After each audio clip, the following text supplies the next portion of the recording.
जो हमारा topic number 6 है, इसको हम एक के बाद डायरेक्ट इसलिए कर रहे हैं क्योंकि यहाँ पे हम थोड़े बहुत टर्मिनोलॉजी भी समझ जाएंगे। और दूसरी बात, जब हम अ, इस कॉन्सेप्ट से कर रहे हैं कि कौन से सवाल या फिर कौन से टॉपिक से ज़्यादा सवाल आते हैं तो उसको ही ज़्यादा वेटेज दिया जाए। तो उस हिसाब से जो टॉपिक नंबर 6 है हमारा, उससे काफ़ी प्रश्न आते हैं, लगभग 35-36 प्रश्न पूछे जा चुके हैं। तो उस हिसाब से इसको समझना, और साथ ही साथ ये हमारा और भी जगह काम देगा। और जब आप गवर्नेंस पढ़ते हो तो गवर्नेंस में भी काफ़ी ज़्यादा इसके वैल्यूज़ हैं। इसकी वैल्यूज़ भी मतलब कह सकते हैं कि सिविल सेवा में जैसे वैल्यूज़ की वैल्यू है, वैसे इसकी वैल्यू यूपीएससी में है। तो उस हिसाब से हम देखते हैं इसको कैसे डील किया जाता है। मतलब सवाल पहले थोड़ा समझते हैं कैसे आते हैं, कैसे सामने वाला डील कर रहा है। फिर उसके बाद हम क्वेश्चन लेते हैं खुद से और उसको अटेम्प्ट करने की कोशिश करते हैं।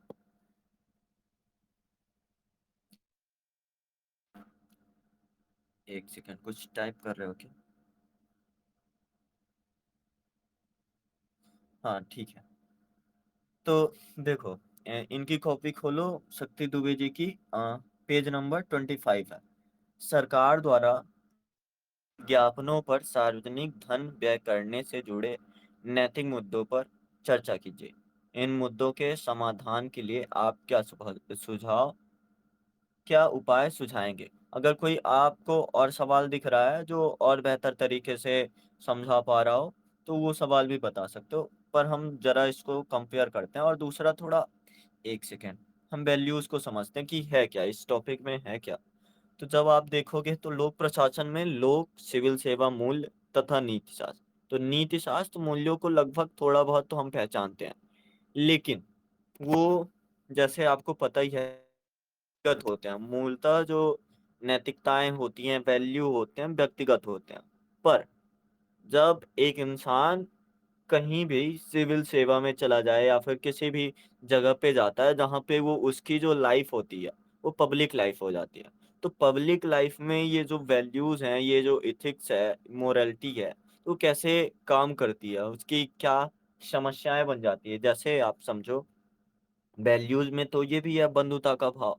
पर बंधुता का भाव क्या हर के साथ रखा जाएगा? तो वो छोटी मोटी जो समस्याएं हैं। और आप देखोगे, जैसे अगर ये जो पीडीएफ भेजा गया है, किसने भेजा है, एनी ने जो पीडीएफ भेजा है, इसमें आप देखो लगातार 3-4 बार तो नैतिक दुविधा से, विवेक का संकट से सवाल आए ही हैं। तो एक तरह से यूपीएससी जानना चाहता है कि how can you deal with, मतलब ये जो सारी चीजें हैं, अच्छी चीजें तो पता ही है, वो कहीं भी पूछ सकता है। टॉपिक 1 में भी पूछ लेगा, 2 में भी पूछ लेगा, और अगर उसको पूछना है तो 5 में भी पूछ लेगा। लेकिन जो समस्याएं हैं, वो समस्याएं लोक प्रशासन के आधार पर ही लेकर चलेंगे, तभी हो पाएगा। तो इसमें है क्या क्या, एक सेकेंड,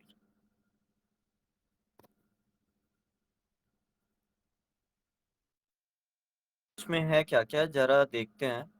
पीडीएफ वगैरह है कुछ आपके पास कहीं का? मतलब थोड़ा सा बस हम बात करेंगे, बाकी फिर हम इनकी कॉपी में आते हैं। देखो, इसमें है स्थित तथा समस्याएं, सबसे शुरू में ही लिखा रहता है। सरकारी तथा निजी संस्थान में नैतिक चिंताएं तथा दुविधाएं। वो जो दुविधा बनती है, मतलब अच्छी चीज तो है ही, क्योंकि कानून है, विधि है, तो अच्छा होगा ही। पर नैतिक दुविधाएं कब बनती हैं? जब दो चीजों में कंट्रडिक्शन होता है।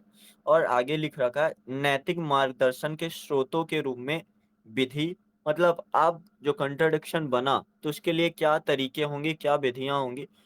तो मार्गदर्शन के स्रोतों के रूप में विधि, नियम, विनिमय, विनियम तथा अंतरात्मा।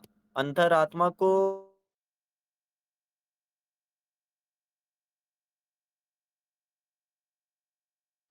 क्रम भी जैसे बढ़ रहा है, तो अंतरात्मा को थोड़ा लेट क्यों रख रहा है? पहले भी अंतरात्मा लिख सकता था, क्योंकि विवेक का संकट, नैतिक दुविधाएं तो मूलतः अंतरात्मा से ही, या जो चीजें होती हैं उन्हीं से डील करती हैं, अंतःकरण से ही। पर लास्ट में रखना, क्योंकि आप सिविल प्रशासन में हो या फिर लोक प्रशासन में हो।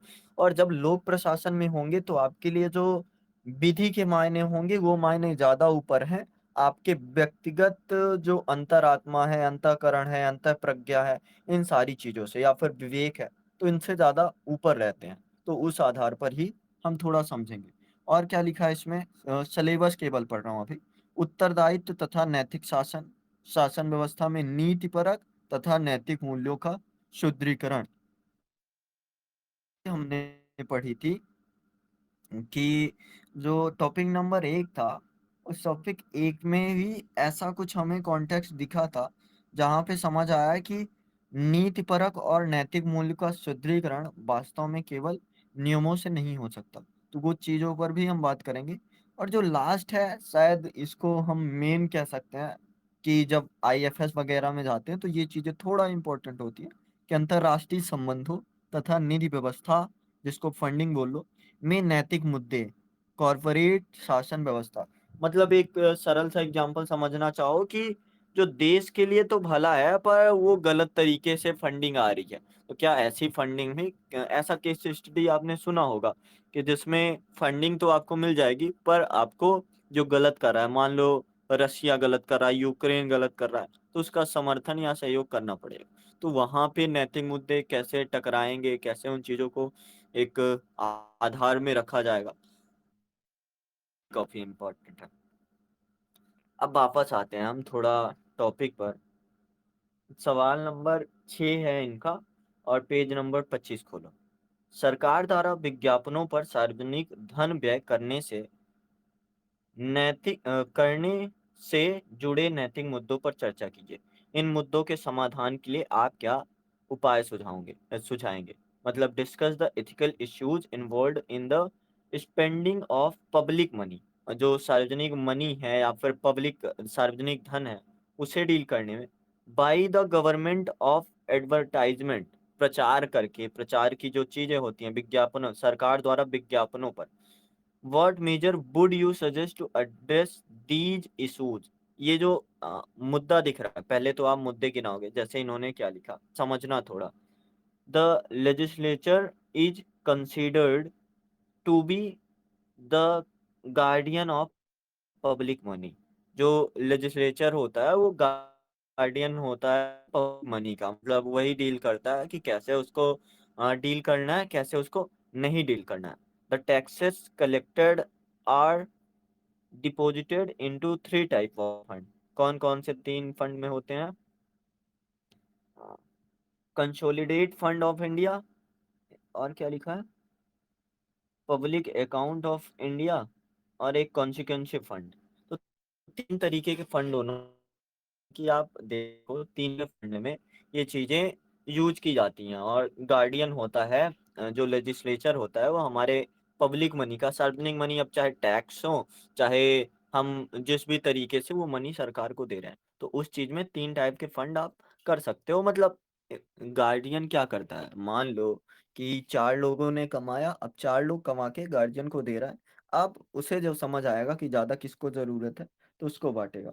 तो उस तरह से थोड़ा इन्होंने बहुत ही सॉलिड तरीके से हमें, देखो, ये भी बताने की जरूरत थी कि नैतिक मुद्दे से जुड़े क्या है, सार्वजनिक धन व्यय करने की क्या चर्चाएं कीजिए। तो वहां पे आप देख रहे हो कि इन्होंने ये भी बता दिया कि कहाँ पे डिपॉजिट होते हैं, और इन्होंने ये भी समझा दिया कि सार्वजनिक जो धन है, उसका व्यय किसके हाथ में होता है। आगे, द गवर्नेंट, क्या लिखा है, गवर्नेंस या government, the government is free to use the money from public account on its direction. मतलब वो एक तरह से ये भी क्लियर कर दिया है।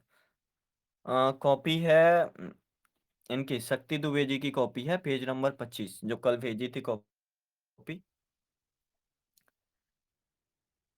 हाँ, तो देखो कितना क्लियर कट बता रही है, मतलब ना तो निगेटिव ना तो पॉजिटिव, सिर्फ सिंपल से कि जो पब्लिक अकाउंट है, उस मनी को गवर्नमेंट फ्री है यूज करने में किसी भी डायरेक्शन में। एथिकल इश्यूज इन्वॉल्व, जैसे personal motive from public fund, कि किसी अपने खुद के मुद्दे के लिए, या फिर इसको हिंदी में बोलते हैं स्वहित के लिए यूज करना। दैट इज मतलब तरह से क्या, the money of people is not use for public purpose, rather for political purpose, या फिर क्या लिखा है, हाँ, फुल गैप्स। मतलब एक तरह से जो पब्लिक मनी है, उसका प्रयोग किसी भी तरह से कर लेना अपने यूज़ के लिए, ना कि पब्लिक के लिए यूज़ करना। तो ये पॉइंट आपको क्या कठिन लग रहा है? लेकिन एग्ज़ाम्पल के साथ आया है, तरीकों के साथ बताया, तो वही पॉइंट विशेष बन जाता है। तो क्या टॉपर 1 का आप दिमाग नहीं देख पा रहे हो कि चीज़ों को बताया ज़रूर है नॉर्मल लेवल पर फिर भी उन्होंने बहुत ही सलीके से पेश की सारी चीज़ें। जो आनी चाहिए शुरू में, वही आया है, और जो अ, तरीका होता है, वही तरीका। और एग्ज़ाम्पल को भी दैट इज़ ऐसा मतलब इंग्लिश में होता है आई और ई लिख के। तो देखो बिल्कुल सिंपल, और जो अंडरलाइन करने की चीज़ है, बिल्कुल भरमार भी नहीं है अंडरलाइन की, तो छोटी-छोटी बातें इनसे सीख सकते हैं। दूसरा, short term gain versus long term, तो ये भी आप देख रहे हो, ये हमें वर्तमान में दिखता है। मान लो पब्लिक मनी को आप यूज़ कर रहे हो शॉर्ट टर्म गेन में, तो क्या ये ज़्यादा इम्पोर्टेंट हो पाएगा? नहीं हो पाएगा, और यही एथिकल इश्यूज़ हैं। तो इन इश्यूज़ को आप देख रहे हो, बिल्कुल सिंपल सा है कि short term gain versus long term impact, that is example क्या दिया इन्होंने?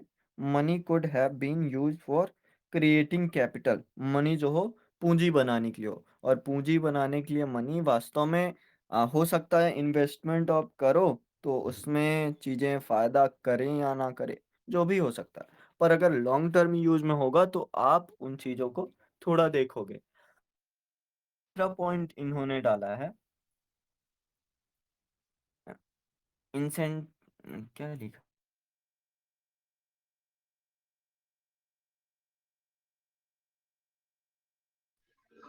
क्या हुआ?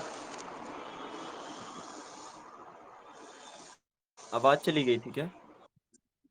हाँ जी। हुँ। तो जो तीसरा पॉइंट है, क्या लिखा है? इंसेंटिव, फॉरवर्ड हाँ, इंसेंट क्या?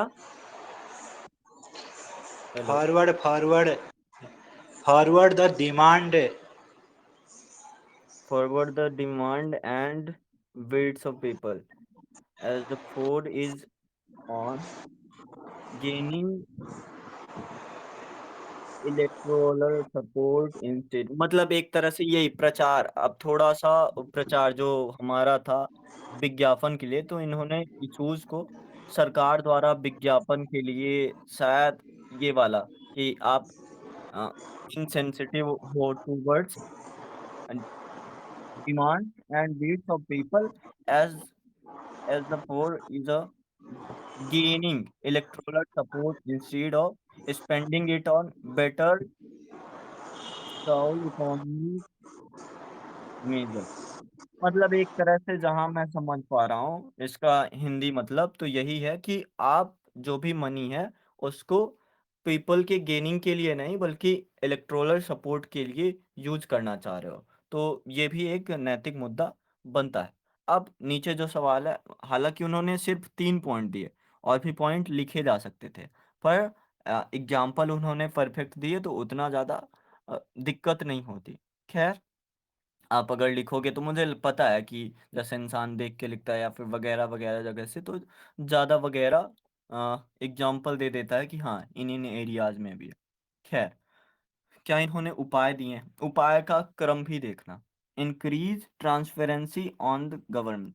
अब देखो, जब आप विज्ञापन की ही बात है, तो विज्ञापन में पता नहीं चलता कि कितने करोड़ या फिर लाख करोड़ का विज्ञापन हो गया।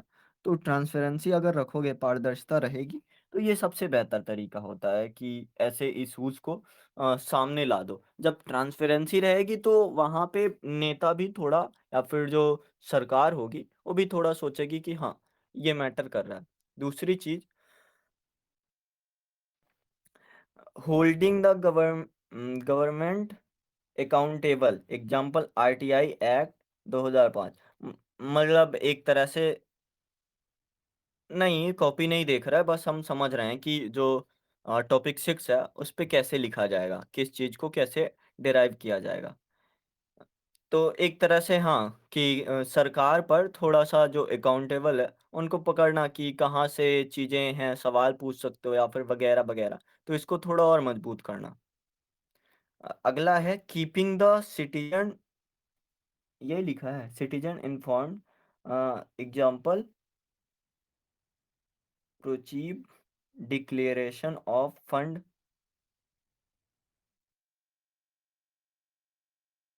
पूरा कीपिंग टाइप है। कर दिया मैंने, देख लो। एक सेकंड। हाँ, keeping the inherent informed proactive declaration of fund appropriation, मतलब कि जो फंड है उसके लिए जो भी डिक्लेरेशन हो उसमें लोगों की भागीदारी और साथ साथ इन्फॉर्म किया जाए। अगर हम जैसे शायद सिटीजन वर्ड लिखा है, ये जो IHREN को लिखा है आपने, तो जो भी है, तो पब्लिक को इन्फॉर्म करना ये भी चीज एक तरह से बेहतर मुद्दा ही होगा कि आप उसको सामने जो भी फंड होगा, फंडों का उपयोग अगर आप क्लियर करोगे, लोगों को सूचना देके करोगे, तो बेहतर तरीका होगा। और चौथा लिखा है auditing of public money, CAG, मतलब जो लोक लेखा परीक्षा होगा उस चीज को ऑडिट करेगा, देखेगा, नियंत्रण करेगा कि पब्लिक मनी का यूज कहाँ हो रहा है और कैसे हो रहा है। और अगर आप सोचो कि अगर हिंदी वाले जो रवि सिहाग होते, तो वो होते पता है कैसे लिखते, इसको थोड़ा एक लाइन और लिखते कि जो CAG है उसके कार्य की भी जवाबदेहिता होनी चाहिए, ऐसा कुछ लिखते हैं, मतलब जितनी उनकी कॉपियां देख पा उस हिसाब से। कंक्लूजन फिर देखो कितना short, this can lead to, क्या लिखा है, this can lead to judicious use of, मतलब एक तरह से बेहतर तरीके से मनी का उपयोग। तो अब देखो जो नैतिक मुद्दा बन रहा था लोक प्रशासन में, कि आप जो सार्वजनिक धन है उसका प्रयोग कैसे करेंगे, उपाय कैसे सुझाएंगे, तो उन्होंने बहुत ही सरल तरीके में रखा और कोई विशेष एग्जाम्पल भी नहीं दिख रहा है। RTI सबको ही पता है, ट्रांसपेरेंसी सबको ही पता है, चीज़ों को इन्फॉर्म कर देना सबको ही पता है, CAG सबको ही पता है, पर उन्होंने सलीका जो है बहुत ही अच्छे से और बहुत ही सरल तरीके से सामने रखा। तो जितना ही सरल तरीका होगा और जितनी भी गहरी बातें होंगी, तो वो ज़्यादा इम्पोर्टेंट बन जाएगा। अब हम थोड़ा प्रश्न पे आते हैं, ठीक है। प्रश्न जरा देखो, एक सेकेंड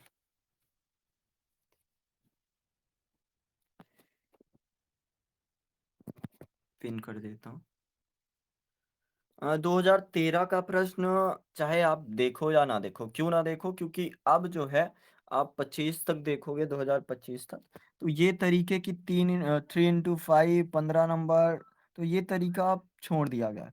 पर फिर भी आप थोड़ा सा जो टर्मिनोलॉजी है कोशिश करना, कल से परसों तक ये पांचों टाइप पे बना लो, या फिर इसी को करते हैं, जैसे मैं इसको बना लेता हूँ सवाल, कि लोक प्रशासन में आप सत्यनिष्ठा से क्या समझते हैं? अगर लोक प्रशासन में सत्यनिष्ठा को अ, उत्पन्न करना हो, या फिर सत्यनिष्ठा क्या भूमिका निभाती है, ऐसा कुछ सवाल आप बना लो, तो बताओ क्या होना चाहिए इसमें।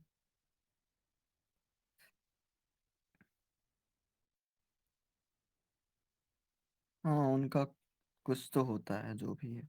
क्या कह रहे हो, फिर से बताना।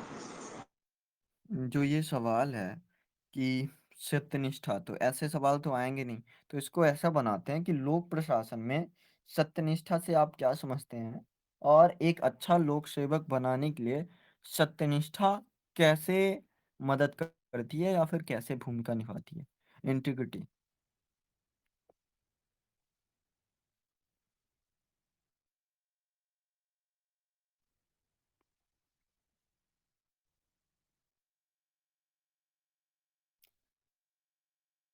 थोड़ा इसके लिए कॉन्सेप्ट बनाया जाए, मतलब कि हाँ, लोक ऐसा ही प्रशासन बना में। सकते हैं, कुछ और ही बना सकते हैं, जैसे कि हाँ, मैं ये बोल रहा हूँ कि जैसे एक सवाल आता है UPSC में ही, आगे शायद मिलेगा भी, कि लोक प्रशासन के लिए या फिर सिविल सेवा के लिए बुनियादी मूल्य कौन कौन से हैं। तो उन बुनियादी मूल्य में एक सत्यनिष्ठा है ही, ऑब्जेक्टिविटी होती है, अकाउंटेबिलिटी मतलब शायद जवाबदेहिता होता है, और पारदर्शिता, खुलापन, ईमानदारी, नेतृत्व, और एक सेल्फलेसनेस मतलब निस्वार्थता या फिर निस्वार्थ निष्ठा होता है। तो ये जो 7 वैल्यूज हैं, लोक प्रशासन के बुनियादी मूल्य होते हैं। और भी मूल्य हो गए तो कोई दिक्कत नहीं होती, पर इन 7 मूल्यों पर ही चलता है। तो उस हिसाब से आप बताओ कि ये जो सत्यनिष्ठा है, कैसे ज़्यादा कारगर है? इंटीग्रिटी की आपके बाहर की आवाज़ बहुत आ रही है sir. Integrity is the quality of upholding moral standard. ठीक है, क्योंकि ज़्यादा नहीं तो आती है। ओके, वो तो है ही।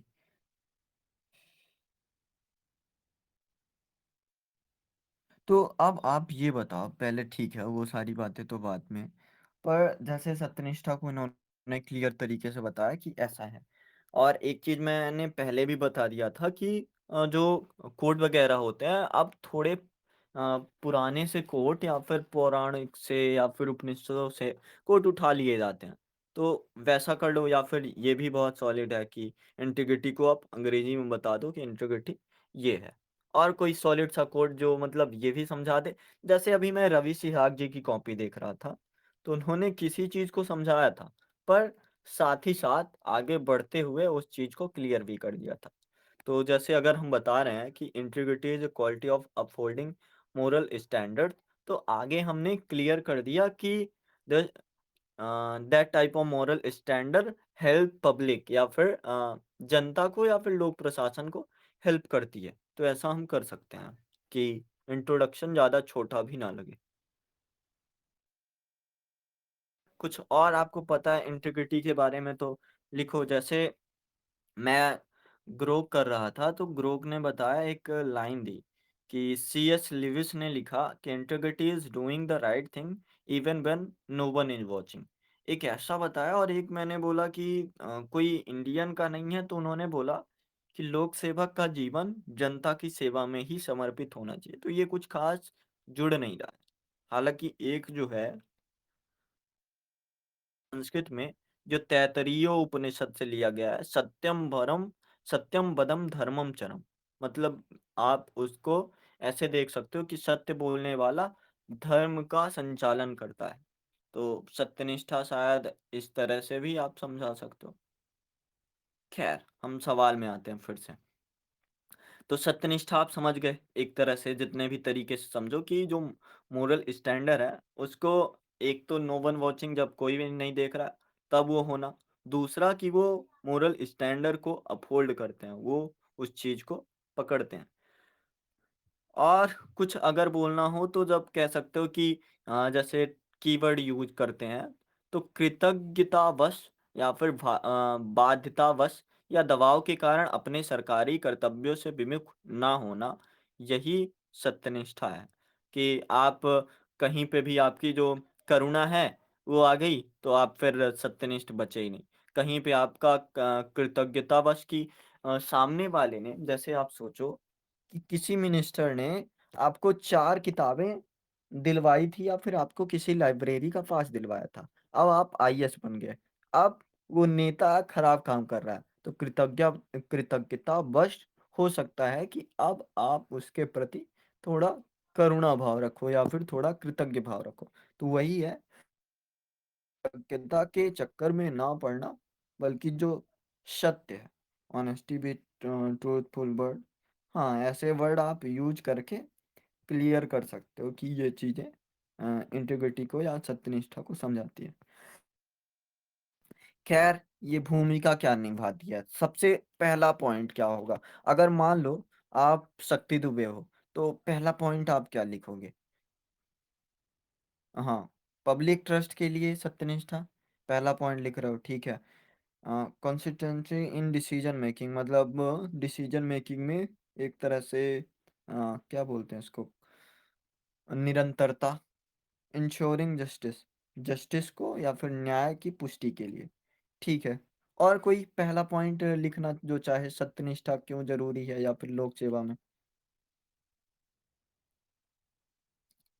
क्या ये विधि को बनाए रखने के लिए भी जरूरी नहीं है कि जैसे आपके अंदर वैल्यूज हैं एक बंधुता का, पर फिर भी आपका जो इंटीग्रिटी है वो कह रहा है कि बंधुता बाद में, पहले जो सत्य है, सत्य के साथ चलो। तो जो विधि है, विधि की प्रासंगिकता को बनाए रखने के लिए भी है। तो फिर और कोई पॉइंट? 3 पॉइंट तो अच्छे हैं आपके।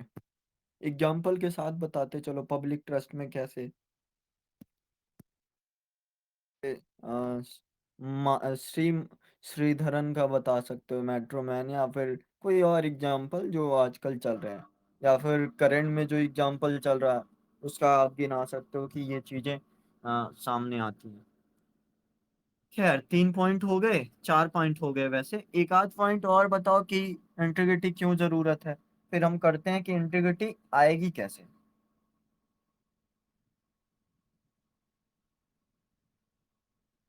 या फिर 3 में ही रहने दे।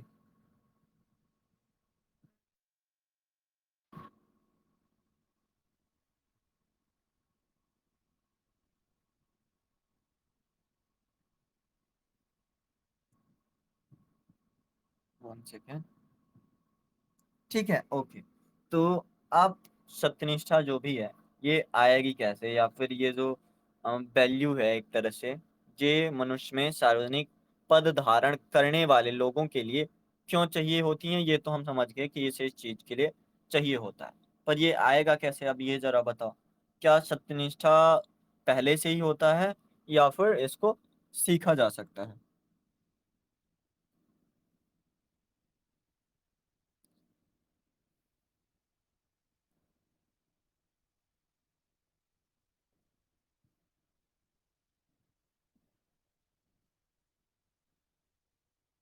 पहली लाइन पक्का बोलने वाले हो कि कहीं से।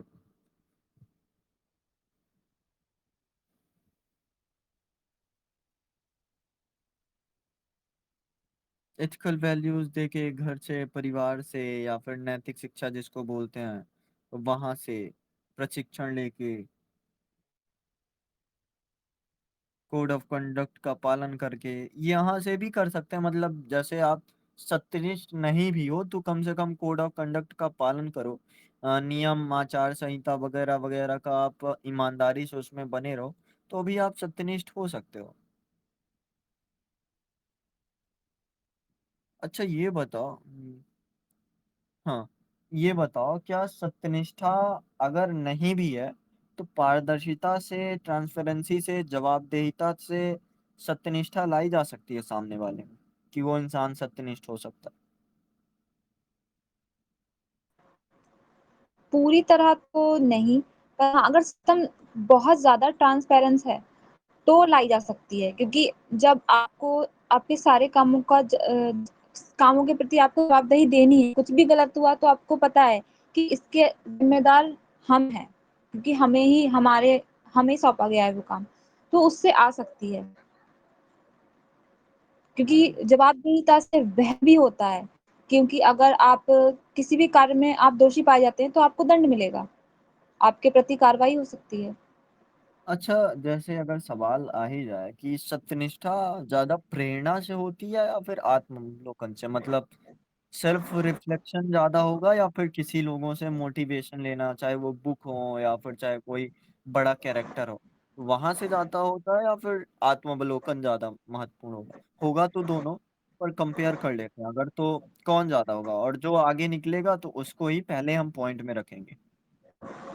कभी-कभी ऐसा हो सकता है कि किसी किसी भी पर्सन की लाइफ में अगर उसको स्टार्टिंग से ऐसा एनवायरनमेंट या कुछ ऐसा नहीं मिला है, जिससे वो ईमानदार बन सकता था।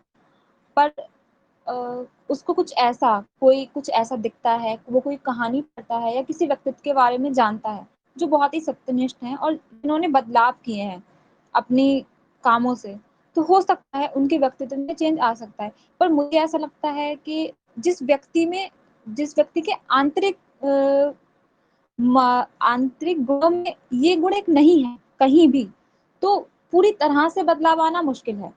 क्योंकि अगर हम किसी कहानी को पढ़ के प्रेरणा पा रहे हैं, तो वो थोड़ी देर के लिए ही होगा। हमें पूरी तरह से नहीं बदल सकता, जब तक हम स्वयं उस पर कार्य न करें। हाँ, अगर स्टार्टिंग से ये चीज़ें सिखाई जा रही हैं, जीवन में उतारा जाए इस चीज़ को, तो हो सकता है, तो लाया सकता है। किसी को सिखाया जाए, जैसे कि हम अ, अभी हमारे स्कूलों में ऐसा कुछ नहीं है जो ईमानदारी या सत्यनिष्ठा सिखाया जाए।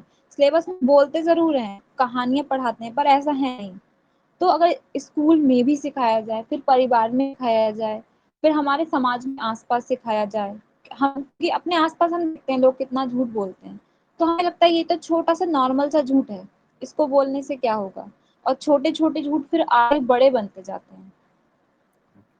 तो मतलब एक तरह से सत्यनिष्ठा अगर उत्पन्न करना हो तो इसके लिए तरीके नहीं पद्धतियों की ज़रूरत होती है। और जैसे एक तो हो गया वही नैतिक शिक्षा प्रशिक्षण वगैरह।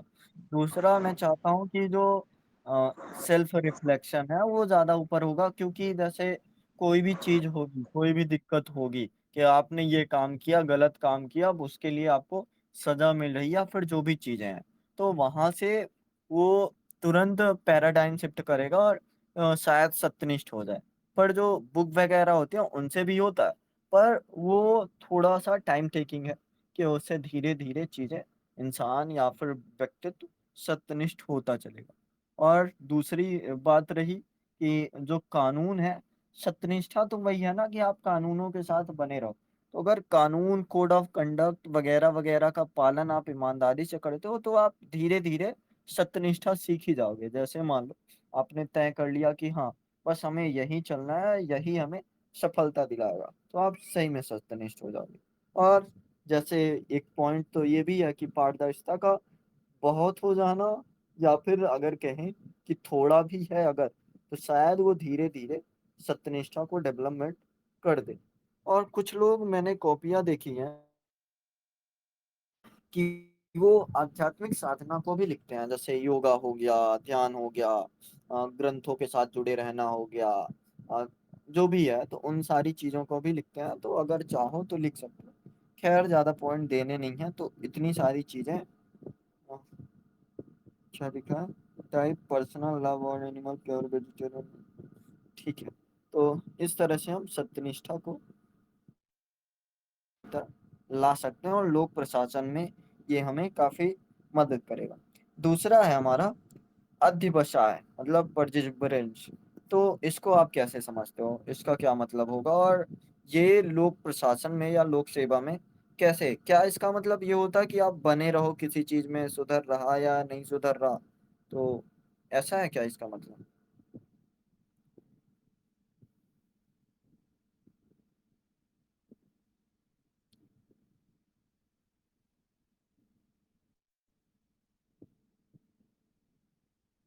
हेलो।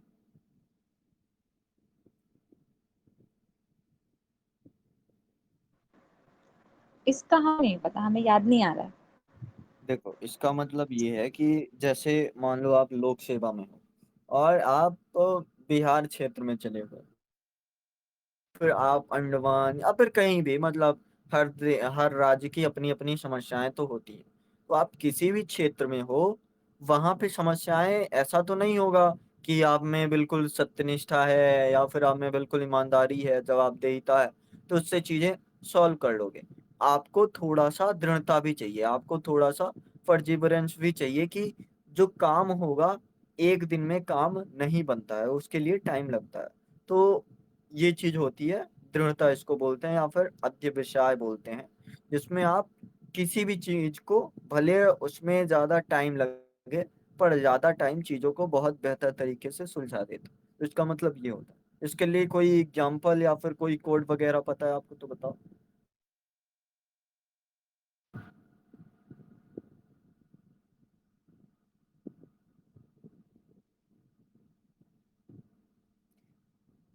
क्या, अच्छा ये बताओ, क्या कभी आपने जो हिंदी के कोड देखे हैं, तो हिंदी के कोट क्या इथिक्स में यूज करते हैं, जैसे करत करत अभ्यास से जड़मत होत सुजान। मेन तो वही है कि आप करते रहो, लगे रहो, उसी से चीजें सुधर जाएंगी। तो क्या ऐसे आपने देखे हैं कुछ, हाँ, ये तो या यूज़ कर सकते हैं, वरना ये हाँ, चीज़ तो ऐसे में ज़्यादा यूज़ होती हैं। हाँ वही मैं पूछ रहा हूँ कि अगर नहीं आपने देखा है, टॉपर की कॉपी में अगर देखना मिल गए तो यूज कर सकते हो, नहीं मिले तो फिर आप नेल्सन मंडेला को बताओ कि it always seem impossible until it is done. मतलब हमेशा ये इम्पॉसिबल ही लगता है जब तक हो नहीं जाता, तो वो चीज है। या फिर आप बताओ कि शायद किसका कथन है, नेपोलियन बोनापार्ट का है, या फिर बेंजामिन फ्रैंकलिन का है कि एनर्जी है परसिस्टेंट कंट्रोल ऑल थिंग, मतलब शक्ति और दृढ़ विश्वास या फिर दृढ़ता वो सारी चीजों को जीत लेता है। ऐसा कुछ अगर बताना चाहो तो बता सकते, कुछ भी बता। एग्जाम्पल में क्या बता सकते हो कि कोई इंसान बहुत टाइम से इस काम पे लगा था, पर जैसे दशरथ मांझी का बता सकते हो कि उसको बहुत टाइम लगा, ऐसे एग्जाम्पल सटीक बैठेंगे। पर लोक प्रशासन में बताना है तो आपसे लोक प्रशासन में किन्होंने सुधारा है कुछ, अगर ऐसे कोई एग्जाम्पल आपको पता है तो बताओ। या फिर सिविल सेवा में ही कुछ चीजें होती हैं, शायद चिकित्सा के क्षेत्र में किसी ने कुछ किया हो।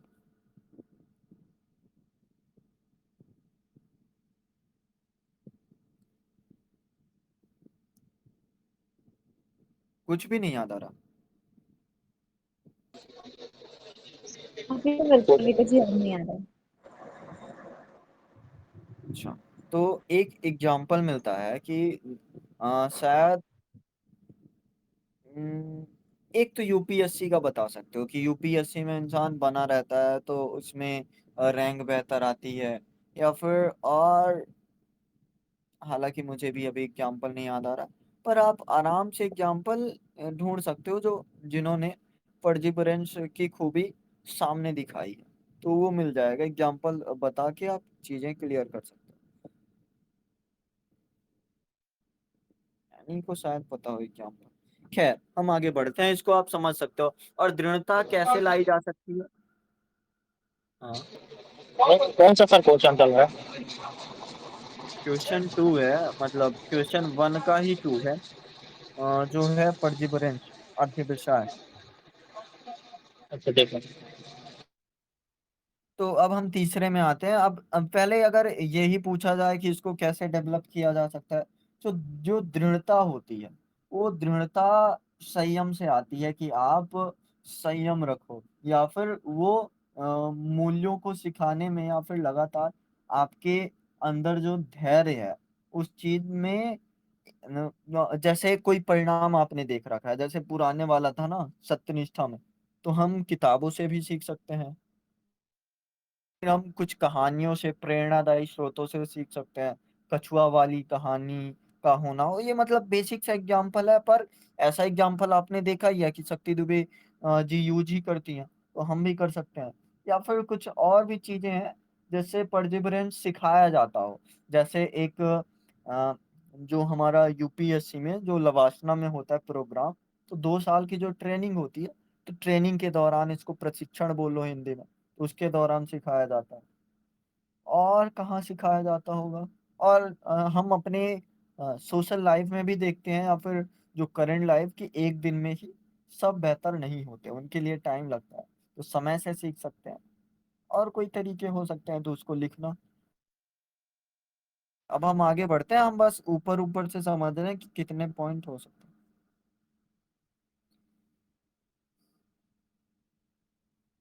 हाँ, integrity is doing the right thing even know one is watching. Okay, तो अब तीसरे पे आते हैं, सेवा भाव, स्पिरिट ऑफ सर्विस।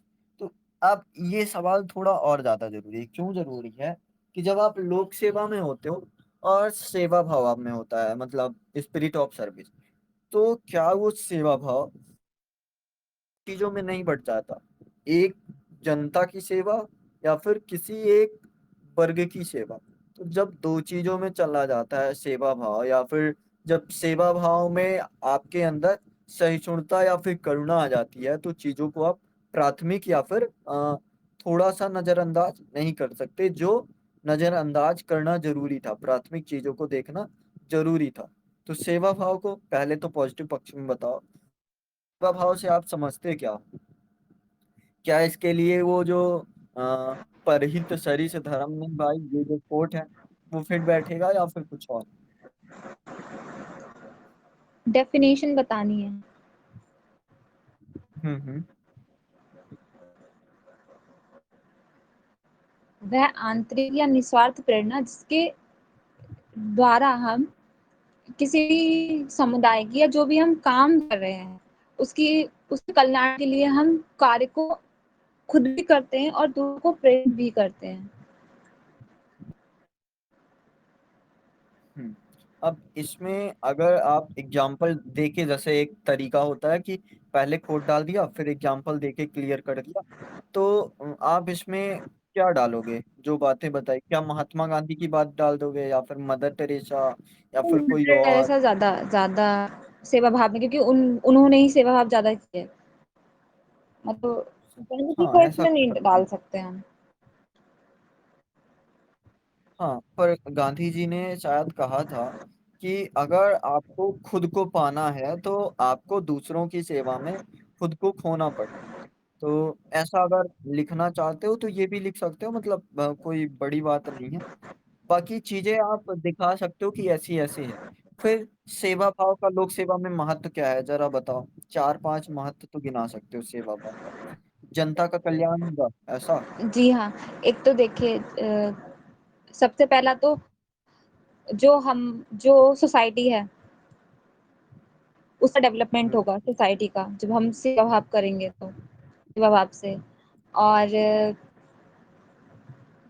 हमारा खुद का, हमारे मतलब हम खुद में हमारा सेल्फ कॉन्फिडेंस बढ़ेगा। और और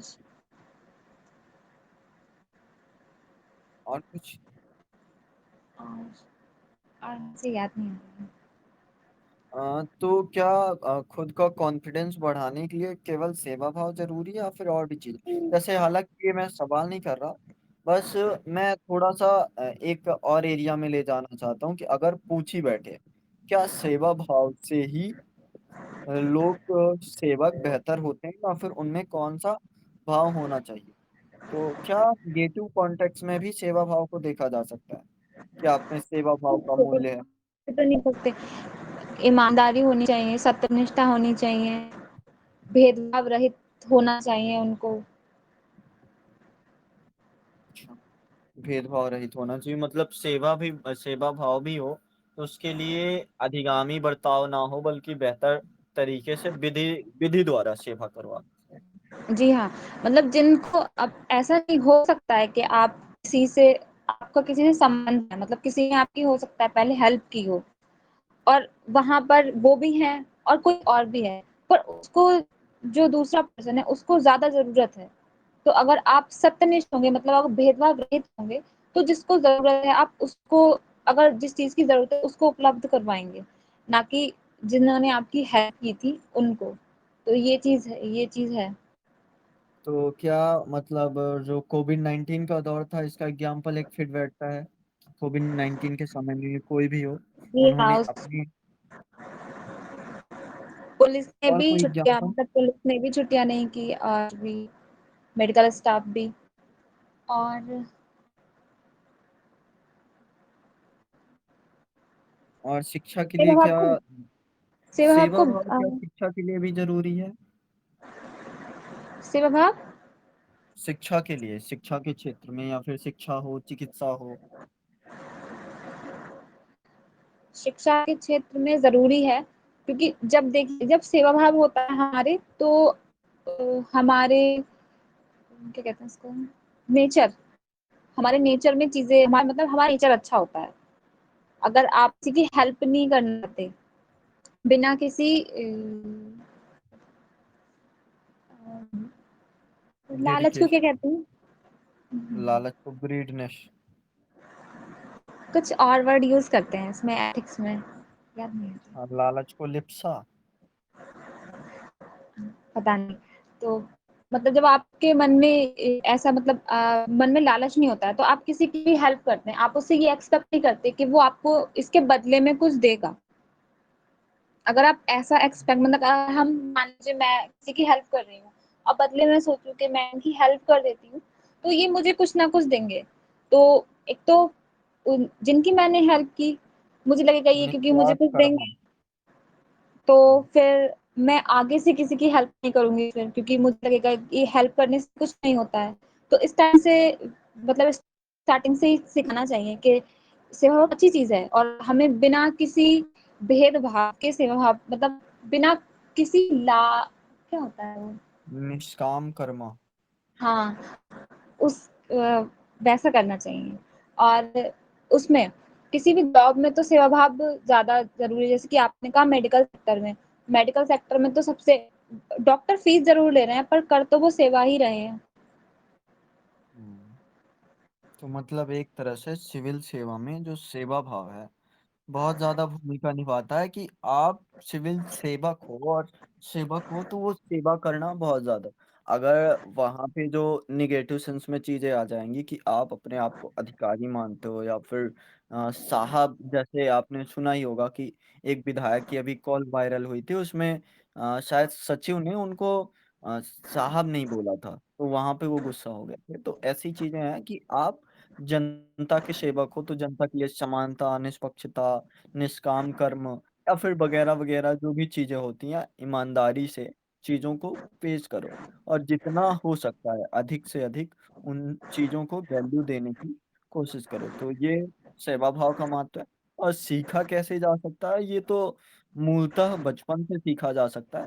पर एट द एंड आप अगर समाज में देखोगे तो जो लास्ट में होता है, जैसे प्रेरणादायी लोगों से, कि जो क्या बोलते हैं, एक ऐसे में टाइप आया था, क्या था कि कुछ था कि अ, शायद उसका मतलब कि प्रसिद्धि की राहें कब्र तक, ऐसा कुछ टाइप था। मतलब वही मेन कि अगर आप फेमस होना चाहते हो तो आपको अंत तक मदद ही करनी चाहिए। बाकी आप अगर चाहो तो बता सकते हो, प्रकृति से सीखा जा सकता है, और वगैरह वगैरह तरीके बता सकते हो आप। और तरीके बताने के बाद एक सिंपल सा कंक्लूजन कर दोगे, 2 लाइन 3 लाइन का, कि सेवा भाव वास्तव में सिविल सेवा में इतना जरूरी है कि वो सिविल सेवा बिना सेवा के कहलाएगा ही नहीं, ऐसा कर दो। या फिर किसी का कोड डाल के बता दो कि अगर आपको अपनी महत्व वहां पे डालनी है सिविल सेवकों के भीतर, या फिर संस्था में, उस संस्था में, तो आपको कम से कम एक गुण सेवा भाव का होना बहुत ही ज्यादा जरूरी है। तो ये बात करके आप क्लियर कर सकते हो कि इतनी बातें थी। हालांकि आगे आएगा सवाल, तो हम करते हैं इन पे थोड़ी और गहरी बातें, अभी हम नॉर्मल था देख रहे हैं। चौथा जो हमारा है, लास्ट करते हैं चौथा, प्रतिबद्धता या कमिटमेंट। तो कमिटमेंट कितना ज्यादा जरूरी है, क्या कमिटमेंट कभी निगेटिव पर्सपेक्टिव में भी आता है, या फिर कमिटमेंट बहुत ज्यादा जरूरी है लोक सेवक में, और अगर है भी तो इसे हम कैसे सीख सकते हैं? इसके लिए कोई इंट्रोडक्शन बताओ सटीक सा। प्राण जाए पर वचन न जाए, ऐसी वाली लाइनें का क्या हम यूज कर सकते हैं? इंट्रोडक्शन में तो नहीं, पर मुझे लगता है अगर मतलब कुछ ऐसा लिख रहे हैं हम जो इससे लिंक हो सके तो लिख सकते बीच हैं, में वरना मतलब कि इसको कहीं भी कर यार, सकते हाँ हाँ हाँ, इसी सेंटेंस के साथ इसको कनेक्ट करके लिख सकते हैं, वरना ऐसे लिखना तो सही नहीं लगता। क्योंकि हाँ। इसमें ये नहीं सिखाया जाता है कि आपने कुछ कह दिया तो वो आपका, क्योंकि हमने आखिरकार करना तो हमारे जो हमारे उच्च अधिकारी हैं उनके द्वारा दिया गया आदेश का ही पालन हमें करना है। पर क्या जैसे कमिटमेंट हो गई, तो क्या ये मतलब लास्टली जो होता है, जो हम बोल रहे थे अभी, निष्काम कर्मा, तो क्या प्रतिबद्धता निष्काम कर्म के ज्यादा करीब नहीं है? कि आप जो भी कुछ कर रहे हो तो भले कमिटमेंट कर दो कि हम तब तक करेंगे, जैसे होता है ना, एक आपने सुना होगा, दिव्य कीर्ति सर का फेमस है कि कुछ ना होगा तो तजुर्बा होगा। मतलब आप अगर कमिटमेंट कर दिए हो तो चलो वहां तक, फल मिले ना मिले। तो इसके लिए जो गीता का है, कर्मण्येवाधिकारस्ते मा फलेषु कदाचन, तो ये भी सटीक, अगर इसका केवल भाव लिखना चाहें तो भाव भी इम्पोर्टेंट हो सकता है कि आप कमिटमेंट को ऐसे दिखा रहे हो कि जो भी नीतिगत लक्ष्य है, उन लक्ष्यों तक, जैसे हमारे एसडीजी हैं जो लोक सेवा में जरूरी है कि आप कमिट कर रहे हो, या फिर विकसित भारत के लिए कमिट कर रहे हो, तो उसके लिए हमारे जो क्या बोलते हैं, परिणाम उन्मुख या फिर समयबद्ध, क्योंकि कमिटमेंट जो होगा समय से बंधा होगा। जैसे विजन 2020 था, फिर नहीं सफल हुआ, फिर हमारा एसडीजी जो है 2030 तक है, और जो हमारा विकसित भारत का है 2047 तक है, और शून्य क्या बोलते हैं, जीरो कार्बन उत्सर्जन ये शायद 2070 या 60 तक है। तो ये जो सारी चीजें कमिटमेंट हैं, लोक सेवा में दायित्वों के प्रति आपको थोड़ा तेज करती हैं। कि जैसे मान लो यूपीएससी है, यूपीएससी में ही आपने कमेंट कर दिया कि मैं 15 दिन के भीतर पॉलिटी का सिलेबस खत्म कर रहा हूँ। तो वो चीज़ भी एक कमिटमेंट, खत्म हो ना खत्म हो, पर आपकी जो स्पीड होती है वो बढ़ जाती है। पर क्या प्रतिबद्धता कभी-कभी फोमो भी ला देती है कि अगर जैसे फियर ऑफ मिसिंग आउट जो होता है, तो क्या वो बहुत ज़्यादा दूर कर भी देती है कि आप कह तो दिए 15 दिन में, पर पहले दिन नहीं हुआ, तो फिर आप डरने लगे, फिर आप उससे दूर भागने लगते हो। हाँ, नेकी कर दरिया में डाल, निष्काम कर्मा, बहुत बढ़िया। तो ये था हमारा do good and cast it into river, बहुत सुंदर। तो ये था प्रतिबद्धता। प्रतिबद्धता को कोई स्पष्ट सी क्या बोलते हैं, परिभाषा बताओ इसकी, अगर कोई पता हो तो।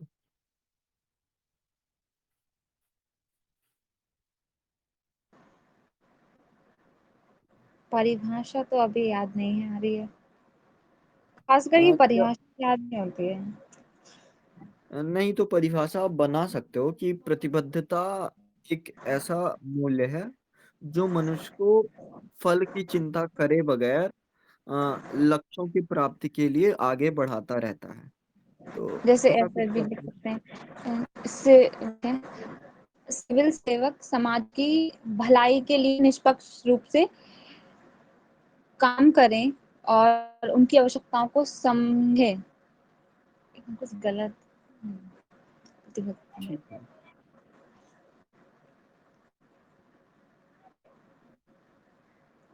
जो आप भी बता लक्ष्य सकते जो भी लक्ष्य है, मान लो कोई भी लक्ष्य है, लक्ष्य आप समझ लेना।